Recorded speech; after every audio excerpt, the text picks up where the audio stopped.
नमस्कार विद्यार्थियों, जो आज अपन पढ़ेंगे मारवाड़ का इतिहास।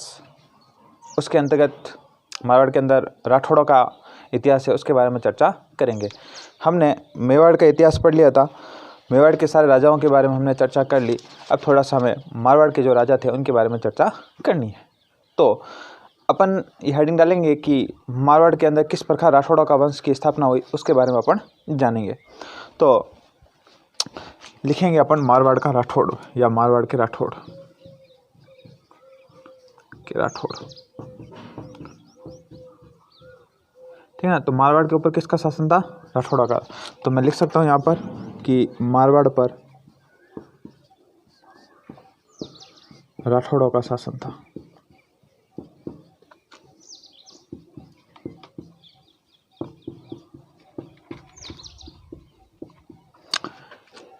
ऐसा क्या हुआ था कि मारवाड़ के अंदर राठौड़ों का शासन आ गया था, उसके बारे में अपन थोड़ा जानते हैं कि राठौड़ों की उत्पत्ति कैसे हुई।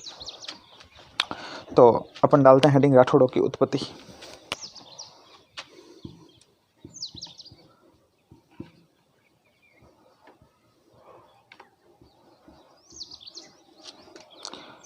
देखो, दो मत आते हैं इनके उत्पत्ति के, उसके बारे में अपन चर्चा करेंगे। एक मत तो ये कहता है कि ये कन्नौज से आए थे और कन्नौज के गढ़वाल थे, उनके क्या थे, ये संतान थे। तो एक तो मत आता है कन्नौज के, ठीक है। कन्नौज के अंदर कौन था? जयचंद गढ़वाल था। तो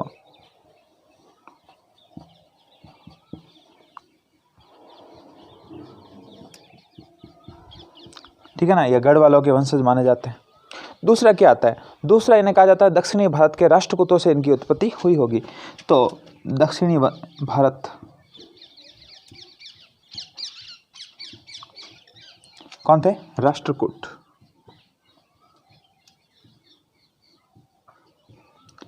देखो, कुछ इतिहासकार कहते हैं कि जो गढ़वाल थे वो आपके राठौड़ों के वंशज थे। कुछ कहते हैं कि राष्ट्रकूट था और धीरे धीरे अपभ्रंश होते होते राठौड़ बन गया, इसीलिए जो मारवाड़ के राठौड़ है उनको दक्षिणी भारत के राष्ट्रकूटों की संतान माना जाता है। अब अपन बात करेंगे कि सबसे पहला व्यक्ति कौन था जो आपके मारवाड़ के अंदर आता है। तो उसका नाम आता है राव सिया। तो ये आपने उतार लिया होगा। फिर लिखते हैं अपन राव सिया के बारे में थोड़ा सा जानते हैं।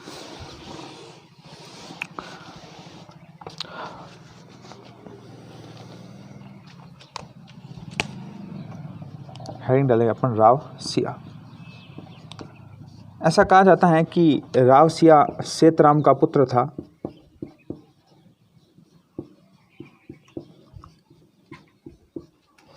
और ऐसा कहा जाता है कि सिया था वो शेर का शिकार किया करता था और अपने हाथों से शेर को मार दिया करता था। शेरों को मारता था, इसलिए इसकी उपाधि क्या होगी? सिया। इसलिए इसको सिया के नाम से जाना जाता है। ऐसा कहा जाता है कि 1240 ईस्वी के अंदर पालीवाल ब्राह्मणों की सहायता के लिए राव सिया कहाँ आया था? अपने मारवाड़ के अंदर आया था। तो लिखते हैं हम यहाँ पर 1240 ईस्वी में पालीवाल ब्राह्मणों की रक्षा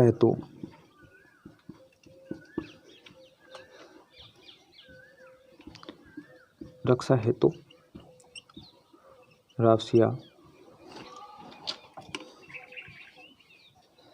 कन्नौज से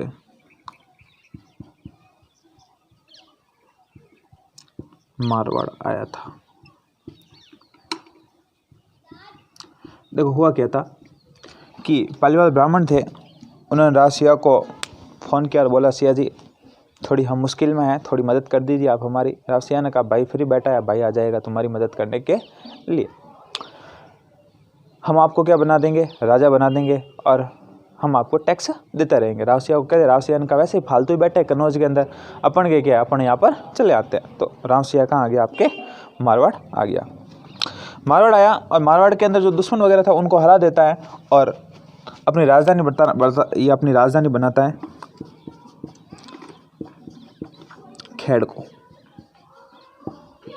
इसने अपनी राजधानी किसको बनाया? खेड़ को। कहाँ पर आया? मारवाड़ के अंदर। मारवाड़ में आया और अपनी राजधानी किसको बनाया? खेड़। खेड़ पड़ता है आपके बाड़मेर में। कहाँ पड़ता है? बाड़मेर में।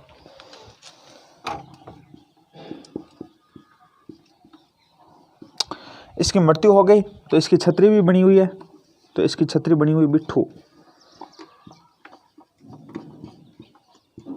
क्या बनी हुई? बिट्ठू के अंदर इसकी छतरी बनी हुई है। बिट्ठू आपके पड़ता है पाली में। कहाँ पड़ता है? पाली में। तो यहाँ लिख सकते हैं पाली। राव सिया आया ब्राह्मणों की रक्षा हेतु। राजधानी क्या थी? इसने अपनी राजधानी खेड़ को बनाया। और छतरी कहाँ पर बनी हुई है इसकी? बिट्ठू के अंदर। आया, सहायता की और कुछ समय तक शासन भी किया, लेकिन फिर मर गया तो लोगों ने इसकी छतरी बना दी और छतरी आपके बनी हुई थी बिट्ठू में। उसके अंदर देखो आगे अपन और चर्चा करेंगे थोड़ी सी कि इसके बाद जो शासक बनेगा उसके बारे में थोड़ी सी चर्चा करते हैं। तो वो आता है आपके राव दुहड़। नया शासक कौन बनेगा? राव दुहड़। ये आपको समझ में आगे हो गया। आपको सवाल पूछ ले कि मारवाड़ के अंदर राठौड़ वंश की स्थापना किसने की? तो राव सिया ने की। किसने की? हाँ, राठौड़ों का आदि पुरुष किसे कहा जाता है? राव सिया को कहते हैं। ठीक है ना, मतलब स्थापना करने वाला व्यक्ति ही कौन था? आपके राव सिया था। ठीक है ना। पूछ लें इसकी छतरी कहाँ बनी हुई है? तो छतरी बनी हुई है आपके बिट्ठू में। ठीक है ना। इसने अपनी राजधानी किसको बनाया था? तो खेड़ को बनाया था। किसको बनाया था? खेड़ को बनाया था। खेड़ कहाँ पड़ता है? आपके बाड़मेर में पड़ता है। उसके बाद राजा बनेगा आपके राव दुहड़। कौन बनेगा? राव दुहड़। देखो राव दुहड़ था, वो किस प्रकार से शासन करता है? तो राव दुहड़ था, इनके भतीजे थे पाबूजी। इनके भतीजे कौन थे? पाबूजी इनके भतीजे थे। पाबूजी बाबा से ने पूछा नहीं आप? हाँ, तो वे इनारा भतीजा था, इनके भतीजे थे।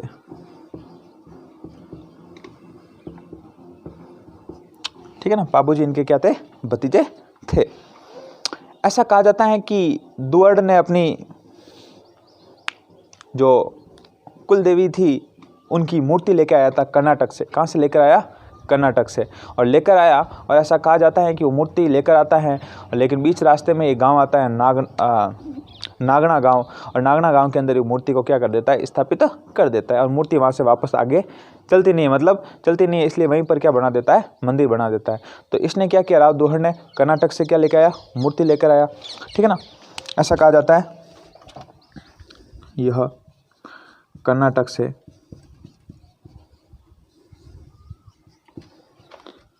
नागनेची, ठीक है ना, से चक्रेश्वरी, लिख लो चक्रवेश्वरी माता की मूर्ति लेकर आया।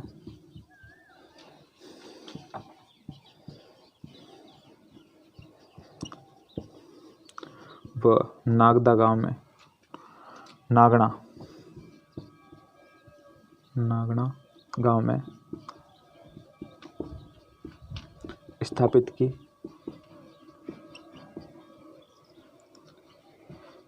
इस कारण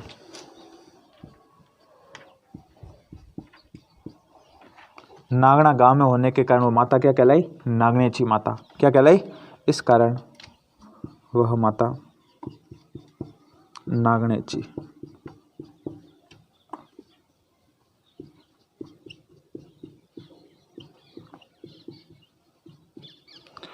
ठीक है ना, कि नागना गांव के अंदर स्थापित की, इसलिए उस माता का क्या नाम पड़ गया? नागनेची माता नाम पड़ गया। ठीक है ना। और ये राठौड़ों की क्या थी? कुल देवी थी। क्या थी? कुल देवी। तो हम लिख सकते हैं यहाँ पर राठौड़ों की कुल देवी।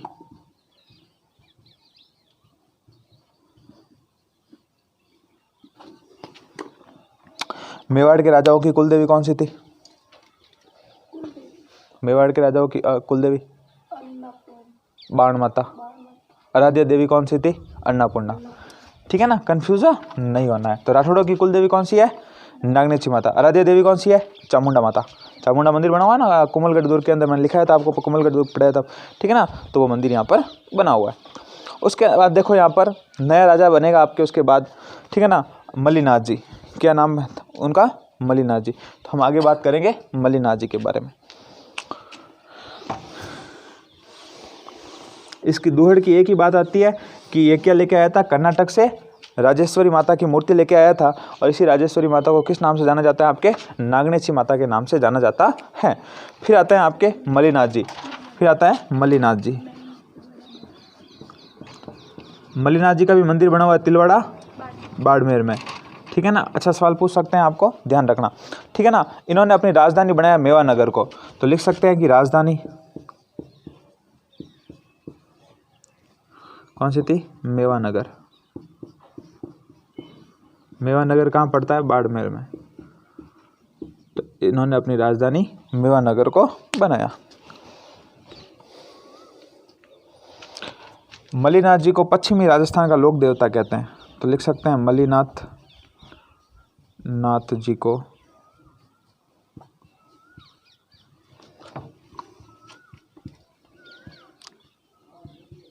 पश्चिमी राजस्थान का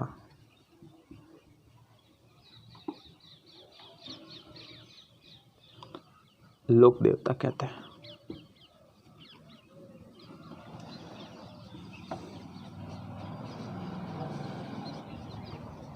ठीक है ना, मल्लिनाथ जी को लोक देवता के नाम से जाना जाता है। और मल्लिनाथ जी के कारण ही आपके बाड़मेर के अंदर एक गांव पड़ता है मालानी। कौन सा, मालानी।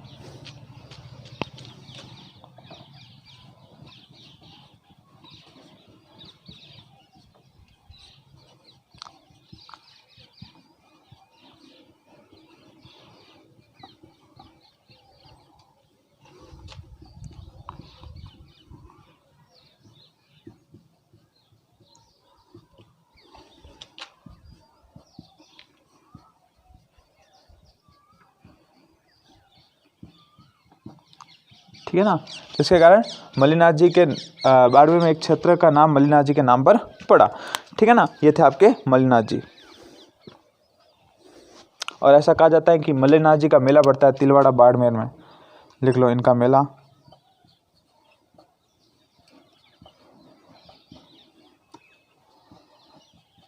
पड़ता है तिलवाड़ा बाड़मेर में। ठीक है ना, पशु मेला है। कैसा मेला है, ठीक है ना, पशुओं का मेला है।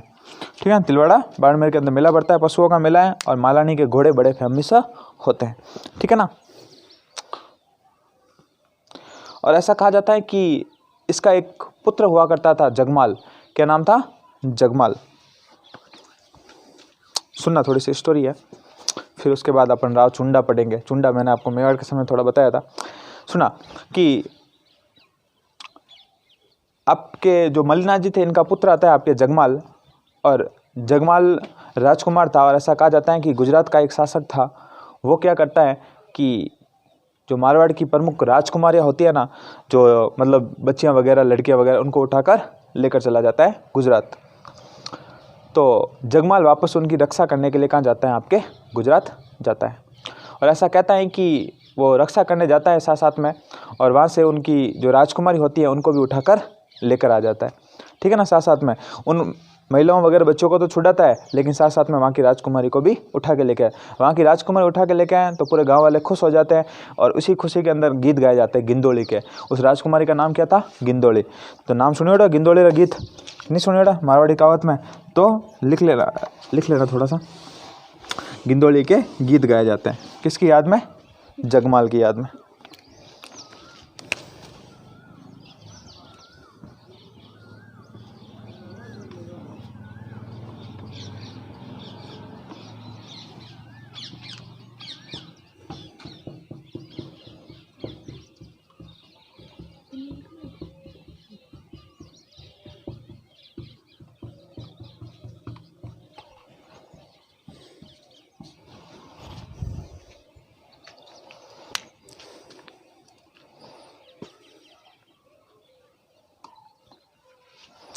फिर आता है आपके राव चुंडा। थोड़ा सा उसके बारे में बता देता हूँ, फिर राव जोधा कल से पढ़ लेंगे। चुंडा की कहानी मेरे मेवाड़ में बताई हुई है आपके। गिंदोली के गीत गाए जाते हैं, ठीक है, लिख लेना राव चुंडा।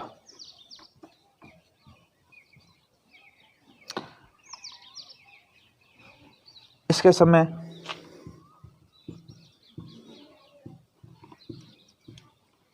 राजधानी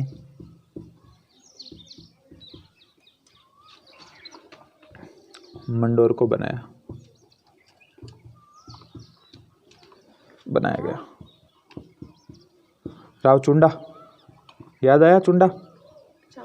हाँ, अब वो मारवाड़ और मेवाड़ वाला इतिहास मिक्स होगा, ठीक है ना। हाँ, हंसाबाई वाला, ठीक है ना। तो राव चुंडा था ना, इसने अपनी राजधानी किसको बनाया? मंडोर।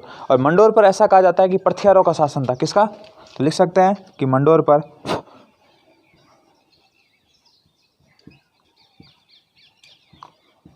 इंदा, राजा कौन था? इंदा, पृथ्वीहार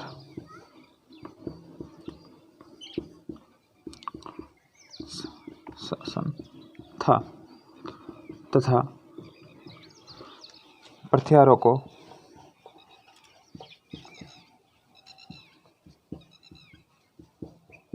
लगातार आक्रमण का सामना करना पड़ रहा था। आक्रमण का सामना करना पड़ रहा था, ठीक है ना। कि लगातार क्या हो रहे थे? आक्रमण हो रहे थे। तब इंदा क्या हो जाता है? थक हार के कहता है कि अब मंडोर अंडोर तो अपने नहीं चाहिए, और ऐसा कहा जाता है कि राव चुंडा के साथ अपनी पुत्री का क्या करवा देता है? विवाह करवा देता है, ठीक है ना। तो लिखना, इंदा द्वारा अपनी पुत्री का विवाह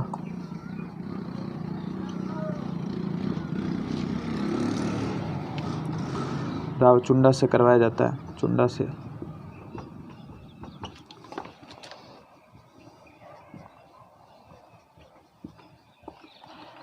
वह मंडोर दहेज में दे देता है। दहेज में दे देता है, ठीक है ना। दहेज में क्या दे दिया? मंडोर। जोधपुर वाला मंडोर दे क्या कि नहीं? तो मंडोर कहीं भी हो, दहेज में मिल गया। किने मिलियो आप रे? चुंडा ने, ठीक है ना। चुंडा बीरमदेव का पुत्र था। किसका पुत्र था? बीरमदेव, ठीक है ना। और ऐसा कहा जाता है कि राठौड़ों को कभी भी जो परमार थे, इंदा के उपकार कभी नहीं भूलना चाहिए। इसके लिए एक दोहा आता है कि इंदारो उपकार कमजद कदे न बिखरे, चुंडो चवरी चाड मंडोर दीजो दहेज, ठीक है ना। कौन सा दोहा आता है? इंदारो उपकार, लिखा देते हैं आपको।